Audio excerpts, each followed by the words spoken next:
Hey folks, welcome back to another episode of PDPMO. Please don't piss me off. Once again, I am your host Richard, and today I am going to be discussing the Disney film Encanto. There's a lot of buzz about this movie before it came out, when it came out. A lot of people were like comparing it to Frozen.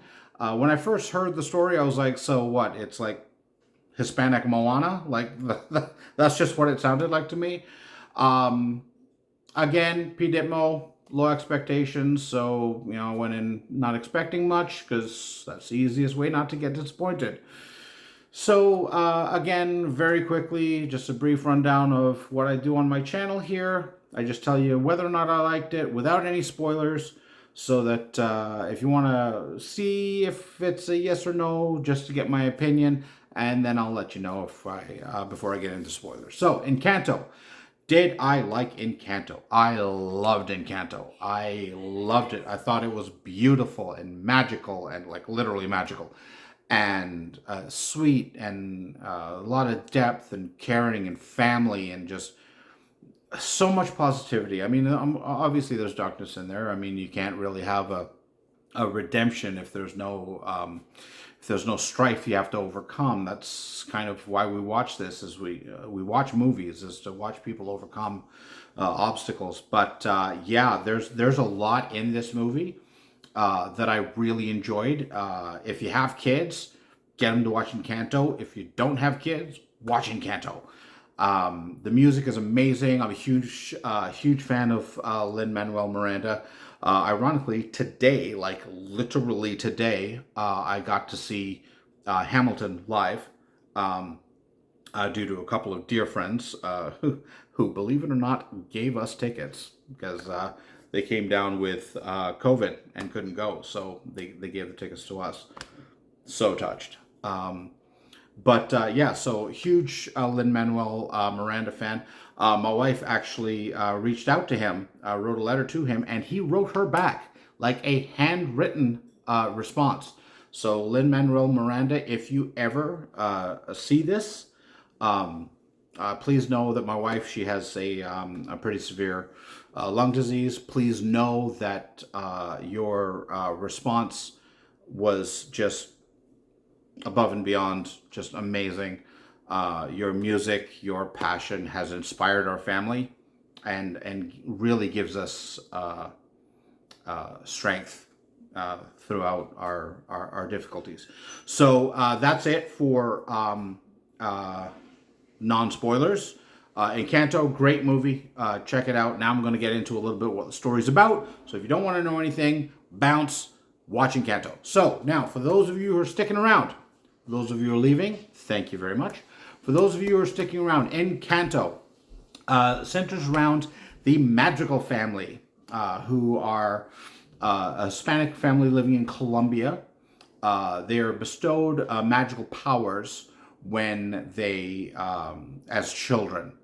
And so all of the magical kids have powers except Mirabelle. When it came time, Mirabelle's the main character. When it came time for her to get her magical power, she did not get one. So the house itself, Casita, is magical. And much like the van in Little Miss Sunshine, this inanimate object, even though it's quite animated, animated. It's a cartoon. I'm sorry, sometimes these puns write themselves. But the house is a character unto itself, much like the van in Little Miss Sunshine became a character. The house, love the house. So funny. So the story surrounds the Magical family and the town that is basically built up underneath the protection of this family and this eternal flame that burns where they draw their power from.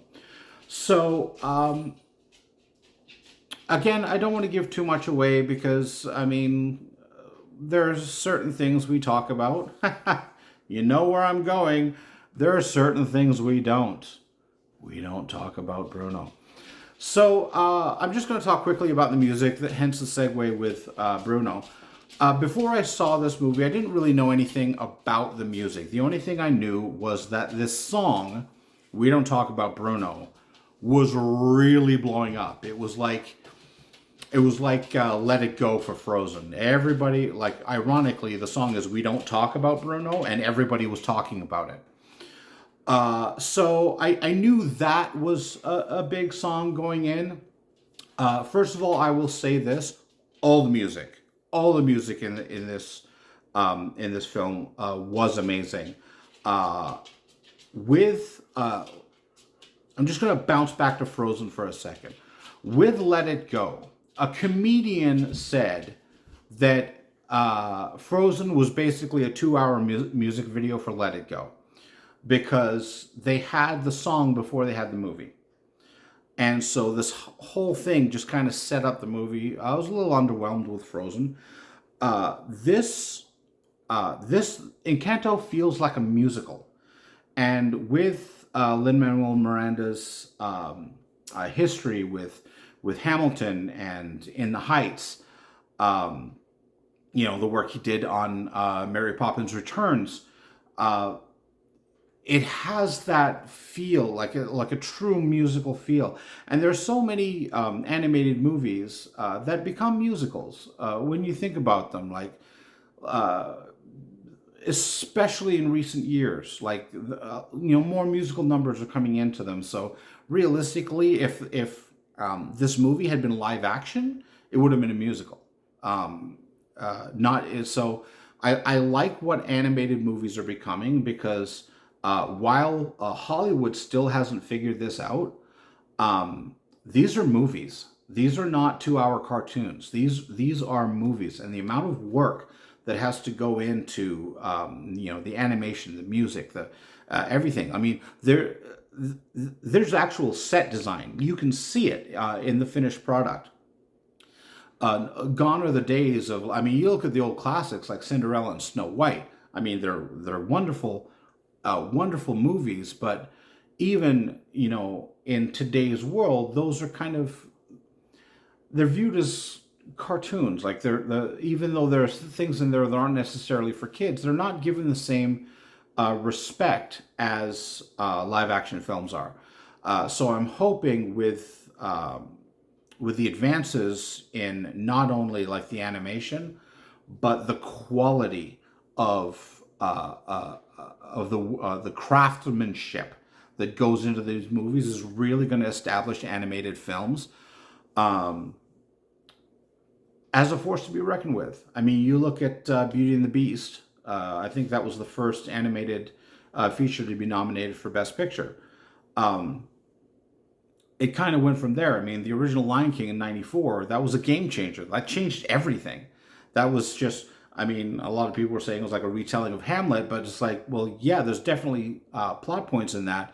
But that's the conversation that happens now, is you can draw these parallels between non-animated films as their source material, and the animated film that you get at the end. So sorry, I just got way off topic. The music. "We Don't Talk About Bruno" is a wonderful song. I got really sick of "Let It Go." Still am. I mean, it's a great song, but I don't like ever want to hear it again.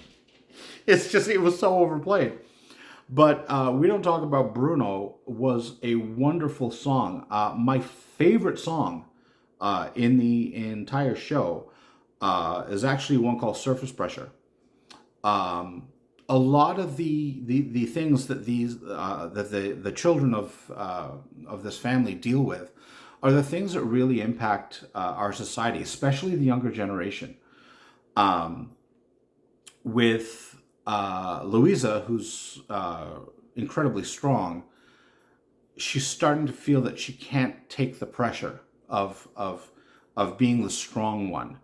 And my wife actually told me that Lin Manuel Miranda based that song on his older sister, who he felt was really the strength of the family.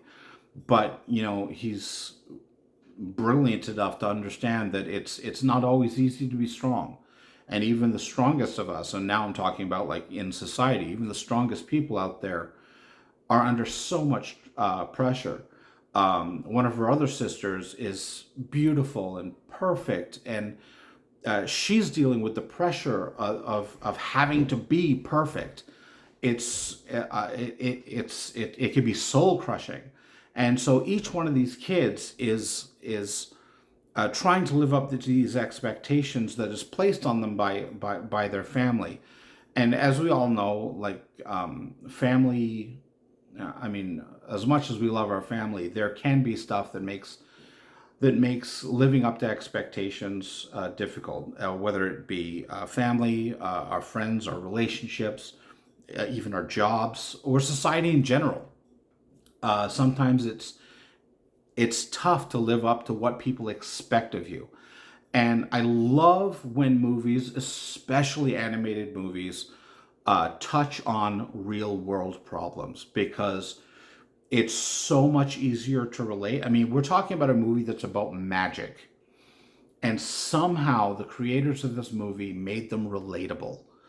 Um, that to me is magic, for lack of a better word, because we don't have magic in our lives. I mean, yeah, there's magic every day. Look, we're not magical beings. We can't move things. One of the kids can speak to animals. We can't speak to animals. That's not the type of magic we're talking about. But yet still, we could empathize with these people because we saw ourselves in them. And to have that in an animated movie is just brilliant. And it hits you right in the feels, because that's just where animated movies go. Like, I mean, my favorite animated movie right now, and I say right now because Encanto could be in the running for top 5 all time. But my favorite animated movie all time is Finding Nemo.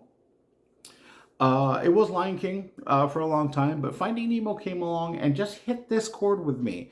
And you want to talk about like as far away as can be for a relatable character. We're talking about a fish.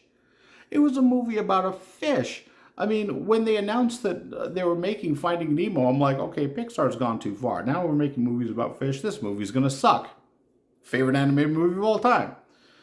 Because it's relatable. We bring something to the movie, we watch the movie, and we bring something else out of the movie. At anytime a movie can do that, whether it's animated, live action, that is a special movie that you can go in with what you bring and you come out with something totally different. That was Encanto for me. So, the voice work is amazing. Mirabelle, the main character, voiced by Stephanie Beatriz, who, total change from Rosa Diaz from Brooklyn Nine-Nine. And to see her like light and bubbly and stuff like that, it's just kind of funny. You lose sight of that. And that's again, a testament to her abilities as an actor, that she can, expand on this character. And when you hear her talking in real life, you realize that she's not really like Rosa Diaz at all.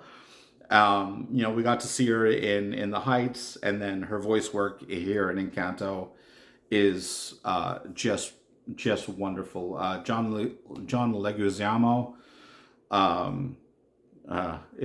is the voice of the one we're not allowed to talk about. And they got some great voice work. The animation is wonderful because this is something kind of weird, because in animated features where there are musical numbers, we're used to seeing a certain type of movement. But this one was a Latin movie. So there's a lot of Latin movements, like the hips and the hands and the just the colors and everything was just so spot on. It was just a beautiful, beautiful movie, and it was beautifully made. And it was nice to see, the Latin culture represented. So vividly and brightly and sweetly. I just, yeah, I can't really say enough about how much I enjoyed Encanto. Again, it was a PDPMO thing. I didn't know what to expect because I've seen some great animated movies in the last few years and seen some real stinkers. So I just went in, as usual, please don't piss me off. And boy, no, they did not. They did not. I'm not one of those people that when I see a movie, I immediately want a sequel, but I would be down with Encanto too if they put the same amount of work. Not like, Cinderella 2, Life's Not Good Anymore. But yeah, I didn't want this movie to end. I just when the credits rolled, I wanted more. Like start again. Let's watch it again. So yeah, um, highly recommended. Again, if you got kids, if you don't watch this movie, it was a sweet story for me. Um, I think with the amount of pressure that the next generation is under, I think this is a very important movie for them to see that it's okay to not be okay. That being not okay, there's strength in that. And there's strength in family and there's strength in community. There are people around you who love you not because you are magical, but because you are you, flaws and all. So, yeah, great movie. Encanto, love. Check it out. Um, I will go so far as to say if you don't have Disney Plus, get Disney Plus, if for nothing else, so you can see this movie. And, while you're there, watch Hamilton because Lin-Manuel Miranda, the guy's good. So, yeah, thank you guys for stopping by. Again, if you want to click like, please do. If you want to click subscribe, please do. Leave a comment. Let me know what you thought of Encanto. I would love to hear from you. I'm always open to suggestions, movie suggestions, don't get weird. But yeah, let me know what you'd like to talk about, and I'd love to keep the conversation going. Thank you guys so much for stopping by. Keep on checking out these movies so we can talk and share and really grow in our experiences because that's what it's all about. So thank you guys, love you guys, and I will talk to you soon. Bye for now.